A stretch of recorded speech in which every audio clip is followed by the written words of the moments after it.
고린도전서 1장 1절에서 9절 말씀을 제가 봉독하겠습니다.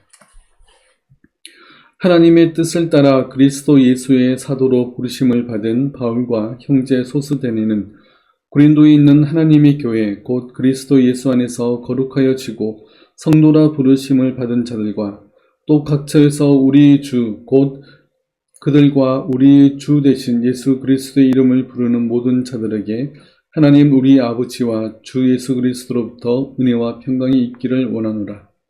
그리스도 예수 안에서 너희에게 주신 하나님의 은혜로 말미암아 내가 너희를 위하여 항상 하나님께 감사하노니 이는 너희가 그 안에서 모든 일 곧 모든 언변과 모든 지식의 풍족함으로 그리스도의 증거가 너희 중에 견고하게 되어 너희가 모든 은사의 부족함이 없이 우리 주 예수 그리스도의 나타나심을 기다립니다.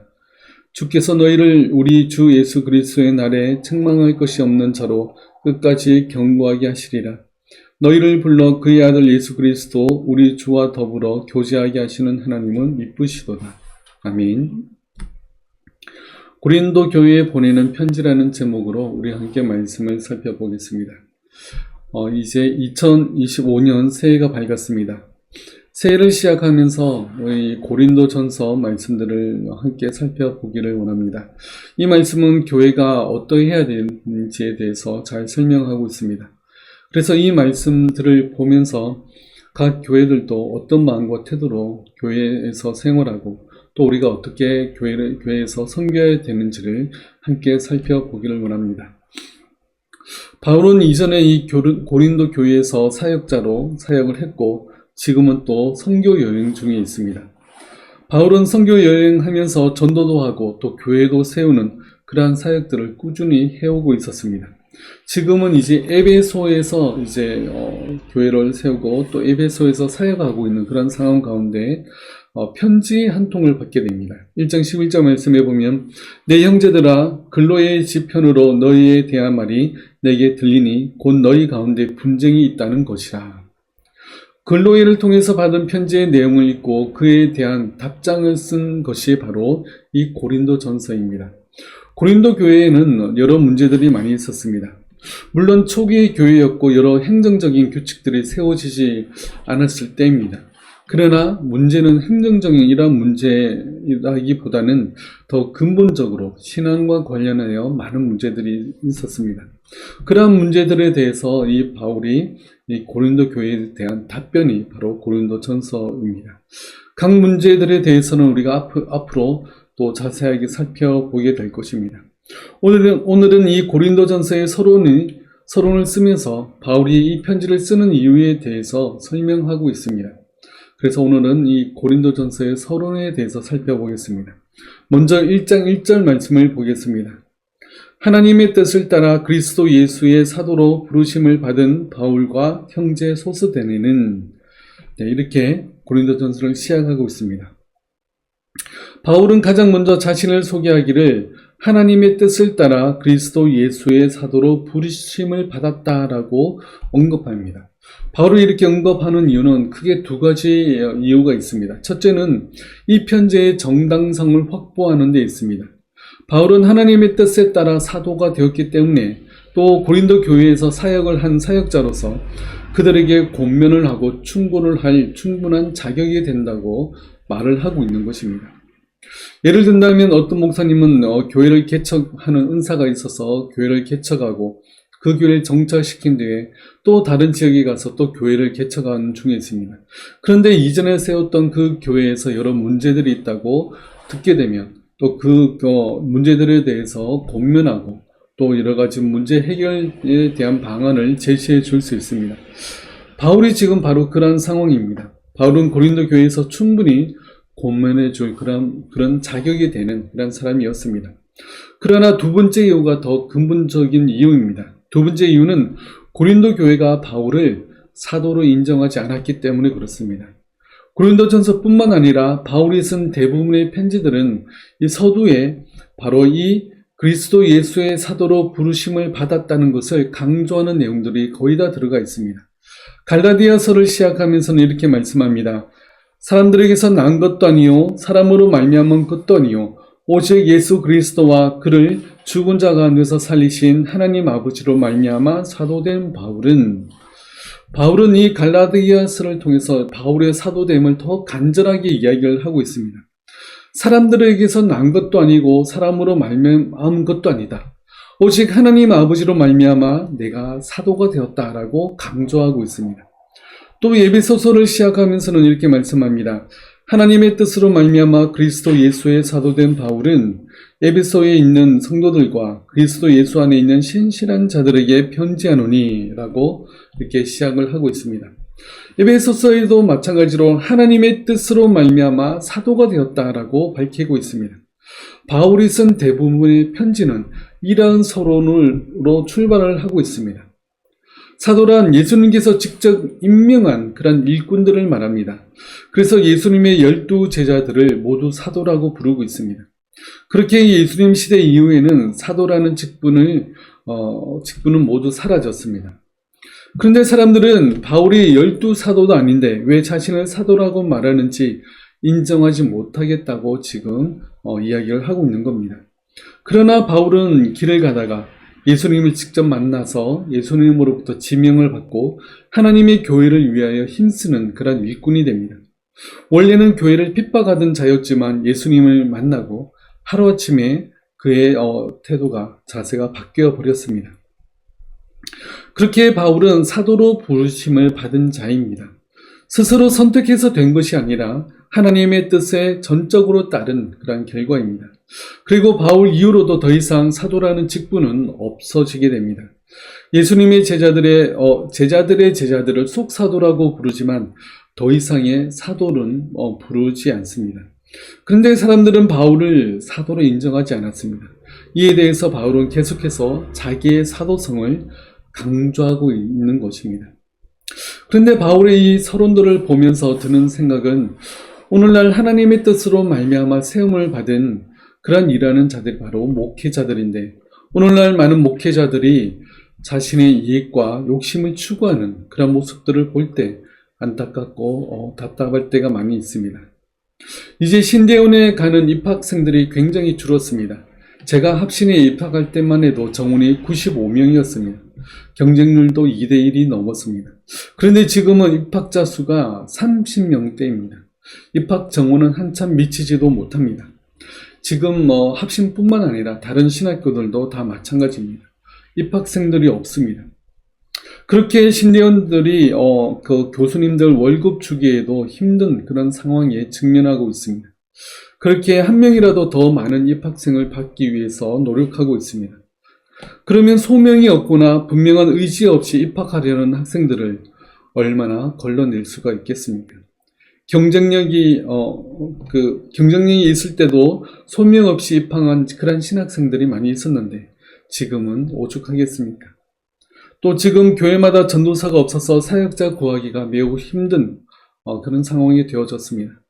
그러다 보니 사역자들이 점점 교만해지고 자신의 이익을 먼저 찾는 그런 사람들이 많이 생겨났습니다. 앞으로는 사역자들 때문에 상처 입는 교회들이 더욱 많아질 것 같습니다.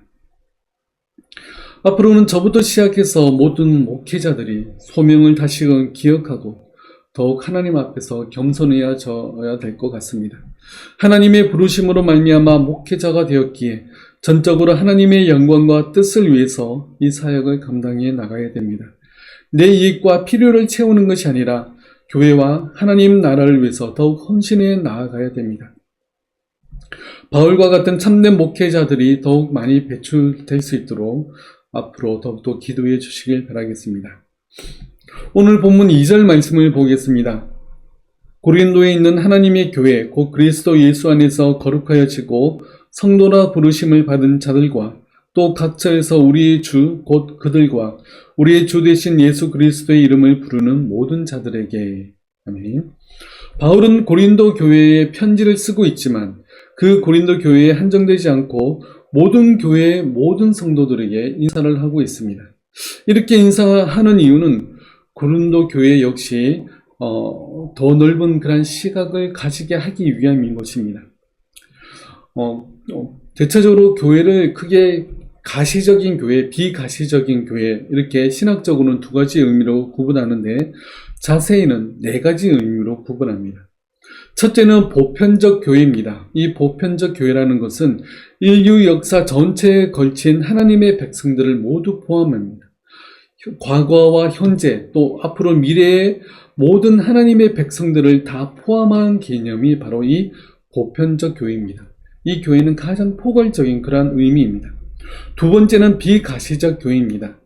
이 교회는 현재 지구상에 살아있는 모든 신자들을 말합니다.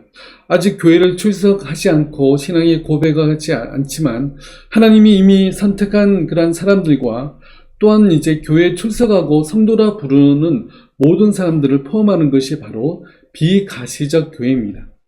세 번째는 현재 가시적 교회입니다.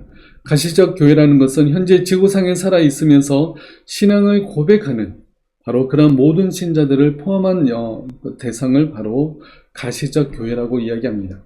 마지막 네 번째는 지역 교회입니다. 지교회라고 이야기하는데 교회 건물을 중심으로 모여서 예배드리는 성도들의 모임을 말합니다.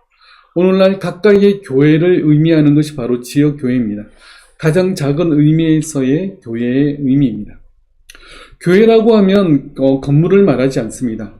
예수님을 구주로 고백하는 성도 한 사람을 다 교회라고 부릅니다. 최근에 국회의원 한 사람이 헌법기관이다라는 말을 뉴스에서 종종 듣습니다. 이 말과 비슷하게 성도 한 사람이 바로 곧 교회입니다. 여기서 생각해 보고자 하는 것은 지금 한국 교회는 이 지교회주의가 너무나 강합니다. 내 교회, 우리 교회만 강조합니다. 오늘 본문에서도 비슷한 문제가 발생했습니다. 그래서 바울은 고린도 교회 성도들에게 성도는 이 지역교회, 고린도 교회를 넘어서는 그러한 개념임을 지금 알려주기 위해서 이 2절 말씀을 하고 있는 것입니다. 그래서 2절 말씀 다시 한번 보겠습니다. 고린도에 있는 하나님의 교회, 곧 그리스도 예수 안에서 거룩하여 지고 성도라 부르심을 받은 자들과 또 각처에서 우리의 주, 곧 그들과 우리의 주 되신 예수 그리스도의 이름을 부르는 모든 자들에게. 먼저는 고린도에 있는 하나님의 교회라 부르면서 그 다음에 또 각처에서 예수 그리스도의 이름을 부르는 모든 자들에게라고 지금 언급을 하고 있습니다. 이 언급을 통해서 성도는 각 지역교회의 일원이면서 동시에 모든 보편적 교회의 일원임을 강조해서 말해주고 있습니다. 그러므로 교회는 내 교회, 우리 교회만 있지 않고 우리나라와 세계 각곳에 수많은 교회와 성도들이 있으며 과거, 현재, 미래에 걸쳐서 우리가 알지 못하는 그런 수많은 성도들이 있습니다. 모든 성도들은 하나님을 아버지라 부르며 한 주님을 우리의 구주라 부릅니다. 그렇기 때문에 모든 보편적 교회와 각 성도는 따로 떼어서 설명할 수가 없습니다. 그런데도 우리 교회만을 생각하고 주장하는 분들이 많이 있습니다. 우리는 이 지교회에서 신앙생활을 하면서 동시에 전 세계 보편교회의 성도들과 함께 생각하며 바라볼 수 있어야 됩니다. 그렇기 때문에 복음이 필요한 곳이라면 우리가 선교사님들을 또 파송하기도 합니다.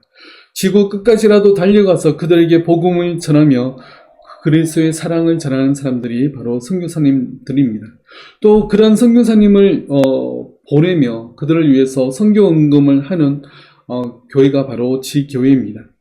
이렇게 교회는 지교회, 지역교회뿐만 아니라 보편교회를 생각하면서 전 세계에 아직도 복음이 없는 자들에게도 복음을 전하는 그런 책임을 생각하게 되는 것입니다. 그러므로 보편적 교회를 생각하는 성도라면 당연히 시선을 바깥으로 바라봐야 됩니다. 지교회는 지역사회를 바라봐야 됩니다. 그들에게 복음과 그리스도의 사랑을 나눠야 됩니다. 또한 지교회는 개척교회와 미자립 교회를 도우며 또 선교에 더욱 힘써야 됩니다. 또한 항상 믿지 않는 자들과 힘없고 연약한 이들을 향해서 그들에게 도움을 줄 수 있어야 되는 것입니다. 그런데 지교회 주인은 자기 자신만을 생각합니다. 내 교회만 부흥하고 내 교회만 좋은 교회가 되면 다입니다. 나는 큰 교회를 출석하고 인기 있는 교회에 나가기 때문에 내 신앙의 수준은 높다고 생각하고 있습니다.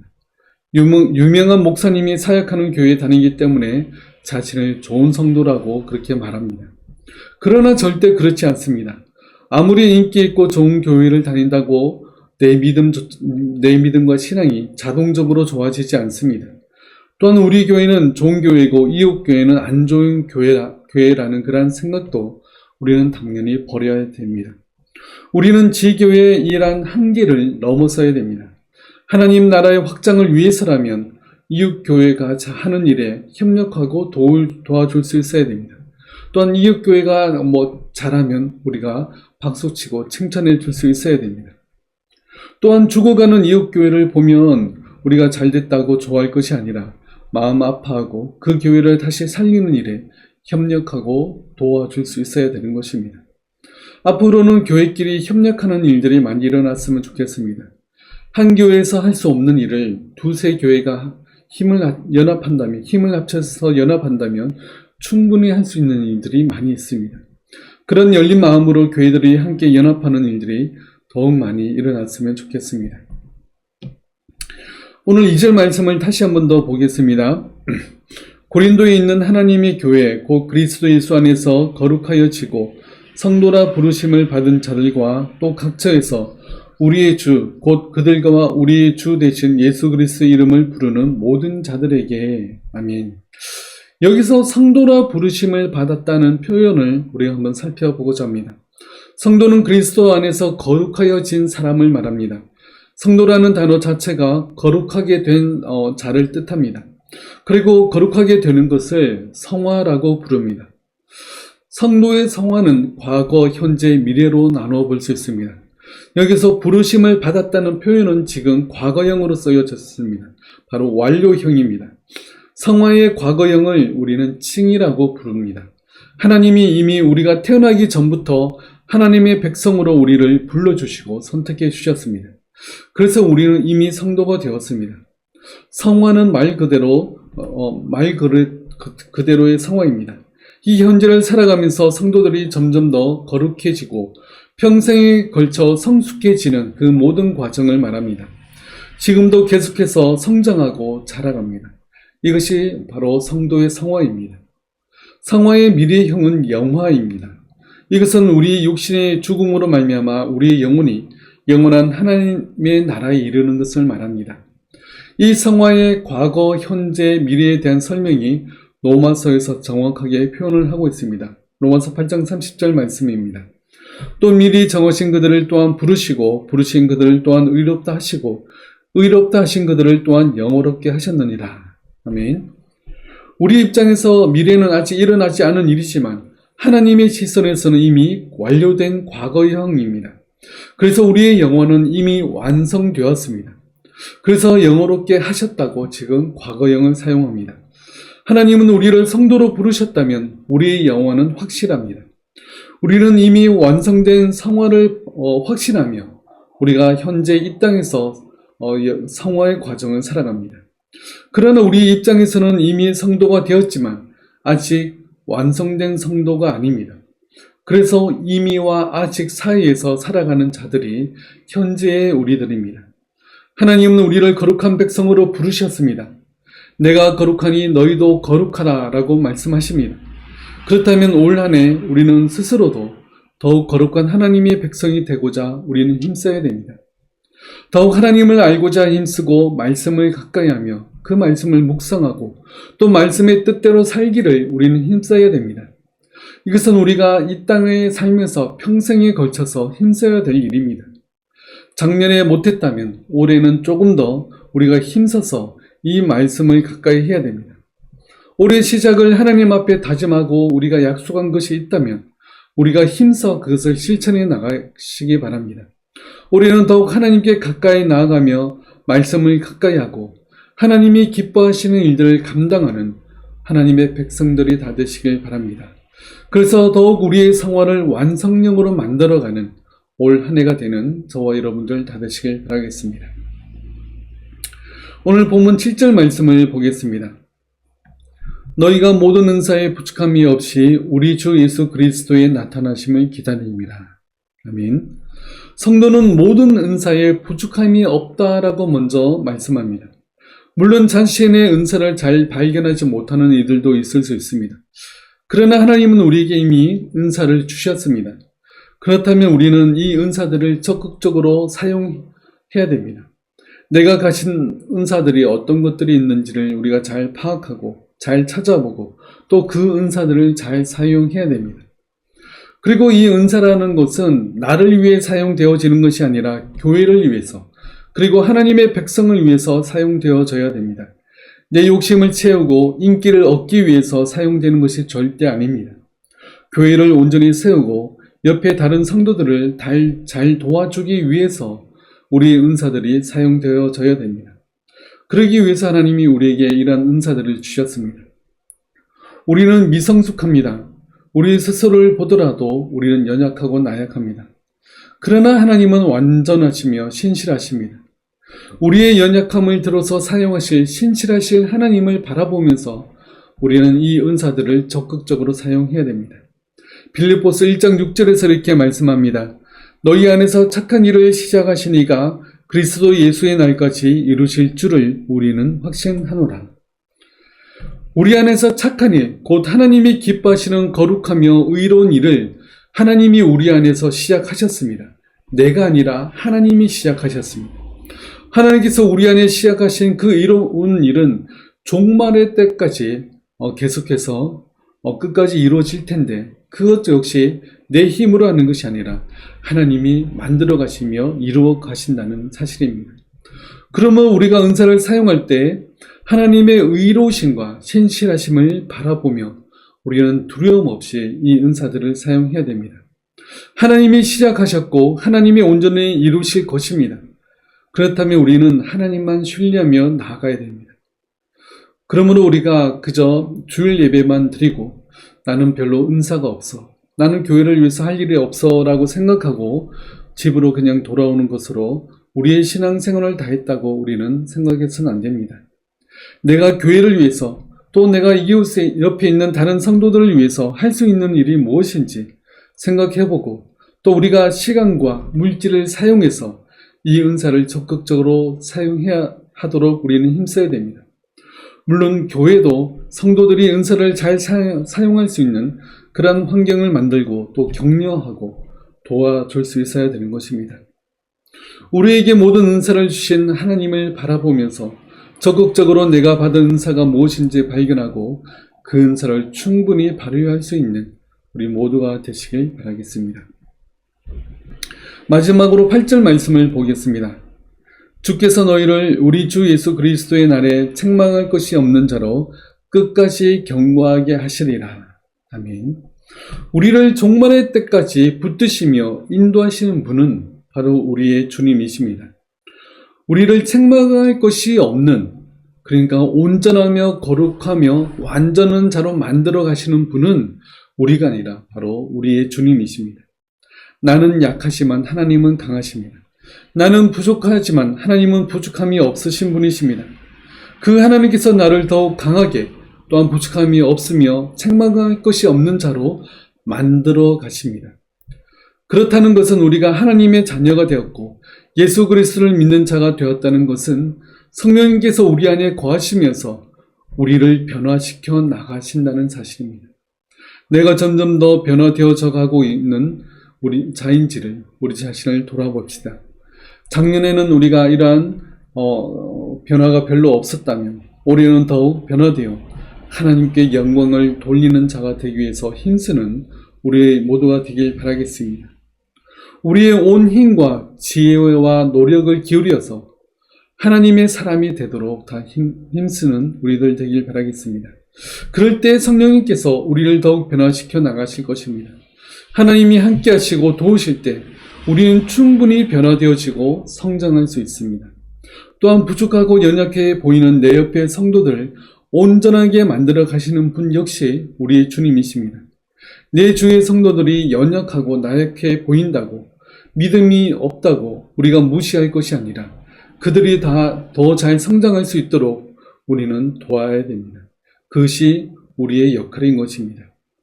함께 교회를 온전히 세우며 함께 성장할 수 있는 우리 모두가 되길 바라겠습니다. 그래서 옆에 성도가 힘들고 어려워한다면 손을 내밀어주고 일으켜 세워줌으로써 힘이 되어 주는 우리 모두가 됩시다. 사랑이 필요한 이들에게는 더욱 사랑하고 권면이 필요한 이들에게는 따뜻한 말을 건네주도록 힘씁시다. 그래서 함께 하나님의 나라를 만들어가는 우리 모든 성도들이 다 되시길 바라겠습니다. 기도하겠습니다. 우리를 붙드시며 우리를 하나님의 백성 삼으신 하나님 감사드립니다. 나의 지혜와 나의 노력이 아니라 하나님의 전능하심과 하나님의 완전하심으로 말미암아 우리를 거룩한 백성으로 하나님의 흠이 없는 자녀로 만들어 가신다는 사실을 우리가 한 번 더 돌아보며 우리를 온전케 하시는 하나님을 의지하며 나아가는 우리들 되도록 도와주옵소서. 특별히 2025년 올 한 해는 더욱 하나님 앞에 가까이 나가며 하나님 알기를 힘쓰며 말씀을 가까이 하고 말씀으로 말미암아 우리의 믿음이 더욱더 성장할 수 있는 이 한 해가 될 수 있도록 주님 도와주시옵소서. 지금은 십자가 위에서 우리의 모든 죄를 사하신 주 예수 그리스도의 은혜와 우리를 사랑하시되 끝까지 사랑하시는 하나님의 사랑하심과 성령님의 함께하심과 위로하심이 오직 하나님을 더욱 알기 원하며 더욱 말씀을 가까이 하고 묵상하길 원하는 우리 모든 성도들 머리 위에 지금부터 영원토록 함께하실지어다. 아멘.